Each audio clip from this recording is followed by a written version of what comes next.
Ride-hailing services like Uber and Ola have gained much popularity in recent years, banking on technology-enabled innovations such as dynamic pricing, efficient matching, and pooling of rides. Ride-hailing services have evidently transformed the urban landscape. Now, these services came in with much fanfare, and besides just being very convenient and even cheap alternatives to other transportations, they also promise to be very sustainable modes of transportation. Despite these promises and demonstrated benefits, diverse governments around the world are adopting a conservative stance on these platforms and are looking to regulate them for their purported role in worsening urban congestion. How do you really pinpoint what was the causal effect of ride-hailing on congestion, and should you choose to regulate these services, how much congestion relief can you expect? So these are very tough questions to do causally.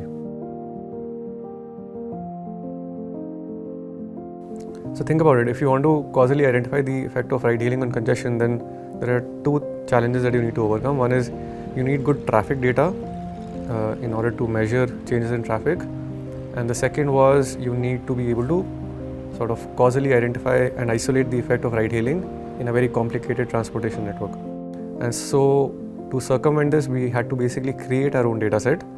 And so what we leveraged was Google Maps API. Google API tells us the estimated travel time between any origin and destination pair. So the study used Google Maps to look at the change in travel time for different origin-destination pairs within Mumbai. Google Maps API was pinged every half an hour for the current travel time between each set over a period of 8 to 10 months. Now the second challenge still remains that how do you really isolate the contribution of Ola and Uber in such a complicated traffic network? Coincidentally, Uber and Ola drivers together went on strike in the city of Mumbai in October 2018. And so that gave us the shock that we needed, because in that period what happened was that Uber and Ola vehicles went off the road, right? And all else remained equal. So we had the traffic patterns as usual, we had public transport as usual, but we just didn't have Ola and Uber. A difference approach was also adopted to compare the traffic patterns of Mumbai and Pune. Pune is a good control city for Mumbai because their traffic trends are similar, and the strike did not affect Pune.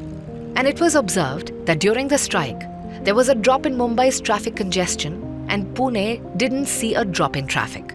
So yeah, that was basically our baseline result, that when Uber and Ola went off the road, we saw a significant dip in travel times. And we also saw some heterogeneity in effects. So the effects were much larger in the central areas of the city which were more congested, and the effects were very, very small in the outer areas of the city.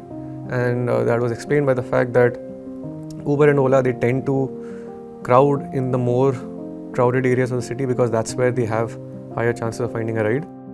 We observed drop in congestion was also higher during morning and evening peak times because that's when all the cabs are on the street. If we average the effect across, let's say, the entire city and across all times, we find the congestion reduction to be around 3.5%.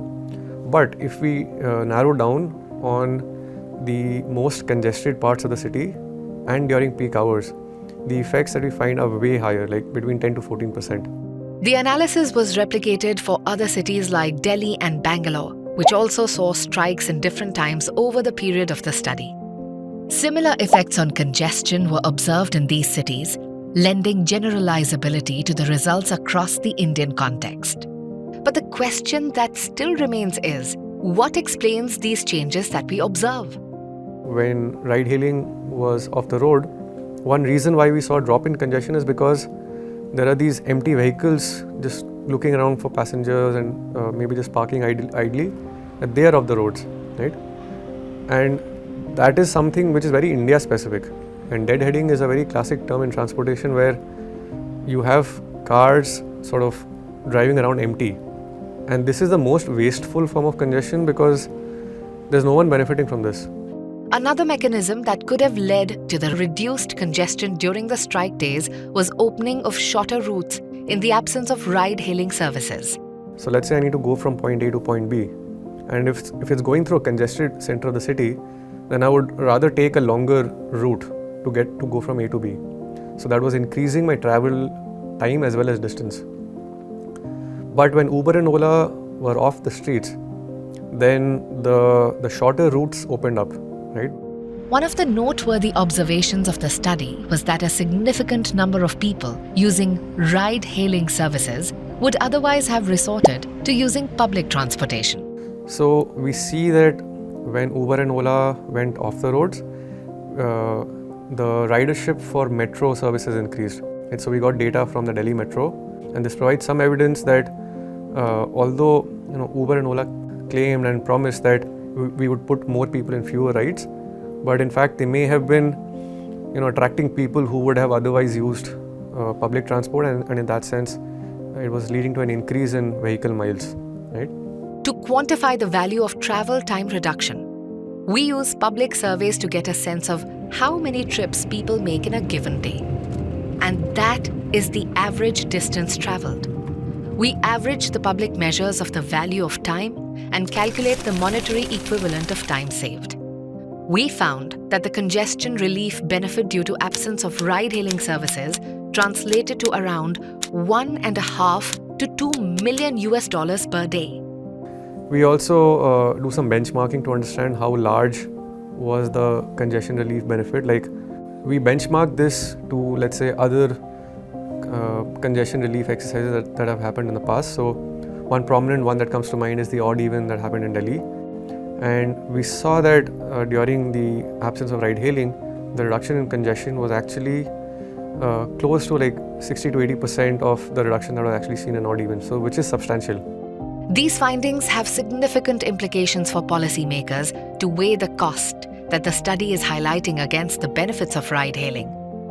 Now that there's a push to regulate the services, not just in India, but around the world, these observations give an estimate of how much congestion relief can be expected if a regulation is brought in. So yeah, overall we find that whatever benefits ride-hailing offer, no denying that, they come at a certain cost, and our research sheds light on what those costs are, and we also tell policymakers how they can use these results to regulate these services.